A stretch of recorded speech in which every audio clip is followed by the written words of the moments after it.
1782년 러시아에서 귀족 가문의 일원으로 태어난 미하일 보론초프는 평생을 러시아 군인과 외교관으로 지내면서 여러 중요한 업적을 남긴 인물이었습니다. 그런 그가 새로운 사람을 만날 때마다 매번 이야기한 경험담이 있었는데요. 그가 장교로 임관한 지 얼마 안 된 1804년, 지금의 조지아 지역에서 전투가 일어난 적이 있었습니다. 이 지역 사람들은 러시아의 팽창에 맞서 싸우고 있었는데 전투 과정에서 보론초프는 아버지가 자신에게 준 은으로 된 나침반을 잃어버렸습니다.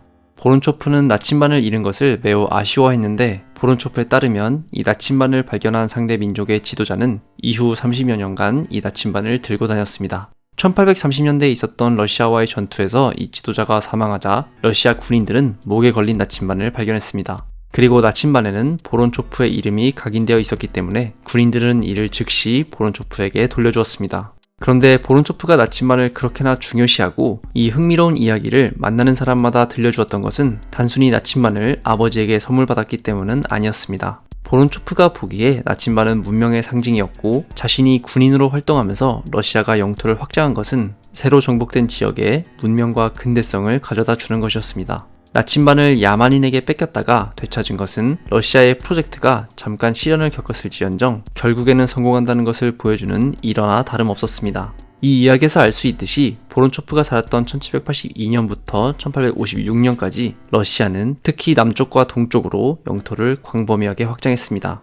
영토를 확장하는 과정에서 러시아는 상대를 군사력과 경제력으로 굴복시키기도 했지만 때로는 상대와 협력해서 상대를 제국의 시스템 내부로 유인하기도 했습니다. 모든 지역을 군사적으로 정복할 수는 없었기 때문에 러시아는 상황에 따라 해당 지역의 엘리트와 협력해서 손쉽게 상대를 통제하는 전략을 선호하기도 했습니다. 그리고 이렇게 제국이 팽창하는 과정에서 보론초프는 핵심적인 역할을 맡았는데요. 그렇다면 보론초프는 과연 어떤 인물이었을까요? 1782년 상트페테르부르크에서 태어난 보론초프는 2살이 되었을 때 가족과 함께 영국 런던으로 이주했습니다. 이는 아버지가 영국의 러시아 대사로 임명받았기 때문이었는데 이에 따라 보론초프는 유년기와 청소년기를 영국에서 보냈습니다.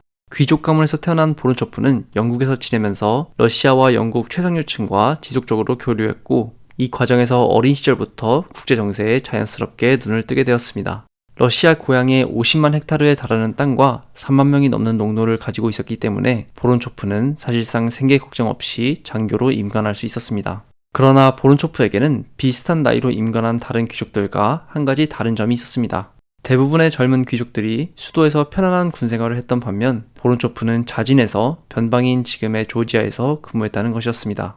이 지역은 러시아가 18세기 후반부터 정복하기 위해 애썼던 지역이었는데 오스만 제국과도 접해 있었기 때문에 지정학적으로도 매우 중요한 지역이었습니다. 그러나 지역민들의 저항이 워낙 거세서 러시아는 이 지역을 점령하는 데 상당한 어려움을 겪었습니다. 이 지역의 왕은 러시아에 맞서 프랑스의 나폴레옹에게 지원을 요청할 정도로 할 수 있는 한 최대로 저항했습니다. 따라서 러시아 정부는 강제적인 정복에서 한 걸음 물러나 단계를 제시하기도 했는데 예를 들어 짜르는 나의 의도는 자치권을 보장하는 것이다 라고 말하며 이 지역의 엘리트들을 유혹했습니다. 지역 엘리트의 특권을 유지시키면서 러시아 제국 내로 편입시키려는 계획이었습니다.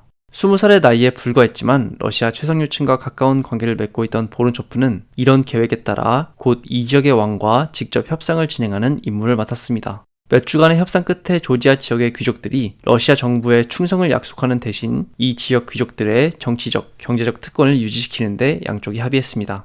보론초프는 한 걸음 더 나아가 새로운 당근을 제시했는데 바로 이 지역 귀족들이 러시아 제국 내에서도 귀족 신분을 인정받을 수 있도록 한 것입니다. 귀족들의 입장에서 보면 충성을 맹세하는 대상만 바뀌었을 뿐 자신들의 지위와 특권은 그대로 유지되는 것이었기 때문에 이는 구미가 당기는 제안이었습니다. 조지아에서의 임무를 성공적으로 마친 보론초프는 곧 프랑스로 파견되었습니다. 얼마 지나지 않아 나폴레옹의 프랑스는 전쟁에서 패배했고 승전국들은 프랑스가 배상금을 제대로 지불할 때까지 프랑스를 점령하기로 결정했습니다. 보론초프는 프랑스 북부 지역에 주둔한 3만 5천여 명의 러시아군을 지휘하는 임무를 부여받았고 이 시기 러시아 내부에서는 감히 시도할 수 없었던 여러 가지 개혁을 실험해봤습니다. 사실 러시아에서 1793년까지도 한 번 징병되면 죽을 때까지 전역할 수 없었고 1793년 이후에도 25년 동안 복무해야 했습니다. 때문에 러시아에서 한 번 군인으로 징병된다는 것은 곧 외부 세계와 단절된다는 것을 뜻했습니다.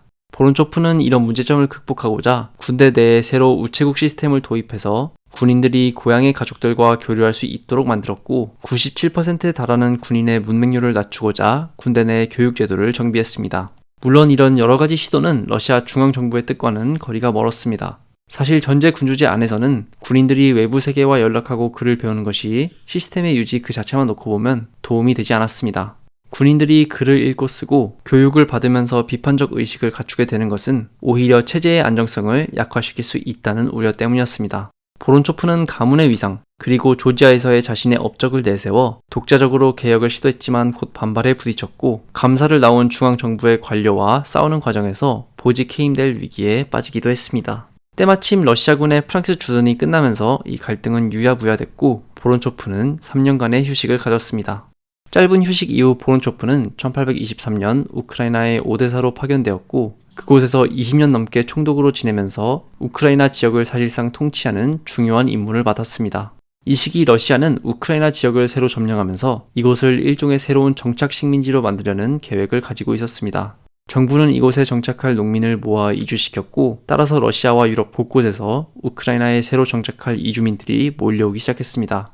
대신 이전까지 이곳에 살던 유목민족들은 자연스럽게 자신의 토지를 뺏기고 쫓겨났습니다. 러시아는 물론 유럽 여러 지역에서 농민들이 몰려왔기 때문에 언어는 물론이고 종교도 서로 다른 경우가 많았고 따라서 이들을 잘 관리하는 것이 보론초프의 임무가 되었습니다. 이 과정에서 보론초프는 일종의 실용주의 노선을 선택했는데 보론초프는 러시아에 대한 충성심, 러시아 정교회로의 개정과 같은 문제는 중요시하지 않고 오로지 정착민의 경제적 기여도만을 우선시했습니다. 이는 보론초프가 보기에 이런 방식을 통해서만 이 지역이 효율적으로 통치될 수 있었기 때문이었습니다. 그러나 이런 일련의 실용주의 노선은 또다시 러시아 중앙정부와의 갈등을 야기했습니다. 짜르 니콜라이 1세는 새로운 식민지에서의 종교적 다양성을 인정하기를 원치 않았습니다. 이런 고집은 1838년 짜르가 보론초프에게 다른 종교를 믿는 집단을 다른 지역으로 강제 이주시키고 그들이 갖고 있던 토지를 정교를 믿는 러시아인에게 나눠주라는 지시에도 잘 드러납니다. 정부와의 갈등을 감수하고서라도 보론초프가 이런 정책에 얼마나 진심이었는지는 그가 유대인을 대했던 방식에서도 잘 드러납니다. 당시 러시아와 우크라이나인 사이에서는 반유대주의가 광범위하게 퍼져 있었고 유대인을 학살하는 사건도 심심치 않게 일어났습니다. 보론초프는 부임하자마자 이전부터 부임해 있던 관료들에게 어째서 이런 상황을 막을 수 있는 조치를 취하지 않았느냐고 항의했고 경찰에게도 더 강력한 조치를 요구했습니다. 보론초프는 중앙정부에도 유대인 집단이 가장 근면성실하게 일하는 집단이며 따라서 이들에 대한 학살과 차별을 막아야 한다고 요청했습니다. 보론초프의 고집하에 오데사는 19세기 전반기를 거치며 유대인 이주자가 많이 이주한 도시 중 하나가 되었습니다. 부임 전인 1827년까지만 해도 도시 전체 인구 중 12%만이 유대인이었으나 1854년이 되면 유대인이 19%를 차지했고 1873년이 되면 도시 인구 중 30%가 유대인이었습니다. 물론 전제군주제 하에서 보론초프의 고집은 짜르가 묵인하는 한에서만 용인될 수 있었고 보론초프 본인도 이를 잘 알고 있었습니다. 보론초프는 1842년에는 짜르와의 독대를 요청했고 이 자리에서 우크라이나 지역을 자신의 방식대로 식민지화하는 것을 러시아 역사가 진보하는 과정으로 설명하면서 짜르의 지지를 호소했습니다. 제가 너무나 자주 각종 요청을 남발하고 지원을 요구하며 특권을 원한다는 것을 잘 알고 있습니다. 그러나 불과 50년 전만 해도 아시아인들의 손에 놓여 있었던 이 지역의 특성을 고려할 때 이런 것들은 필수적입니다. 결국 보론초프의 활동은 19세기 후반 러시아가 전방위적으로 팽창할 때 놓여있던 딜레마를 잘 보여줍니다.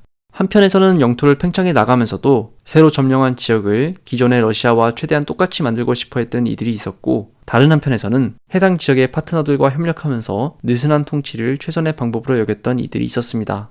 보론초프는 러시아 내부 사회의 최고 엘리트로 태어났으면서도 아니 오히려 그렇게 태어났기 때문에 후자를 추구하면서도 짜르와 다른 귀족들을 달랠 수 있었습니다. 그리고 그 과정에서 군인과 정착민들에 대한 일련의 개혁을 이끌어낼 수 있었습니다. 보론초프의 생애와 활동은 19세기를 지나며 러시아가 점차 새로운 지역을 단순히 점령하는 것에서 나아가 점령한 지역을 제국의 체제 안에서 관리하는 단계로 나아갔다는 것을 보여주며 이 과정에서 전에는 찾아볼 수 없었던 새로운 긴장관계가 발생한다는 것을 잘 보여줍니다. 보론초프 본인은 1856년 사망하지만 이 긴장관계는 이후에도 러시아가 팽창할 때마다 지속적으로 나타난다는 점에서 보론초프는 러시아 근대사의 핵심적인 인물이라고 할 수 있겠습니다.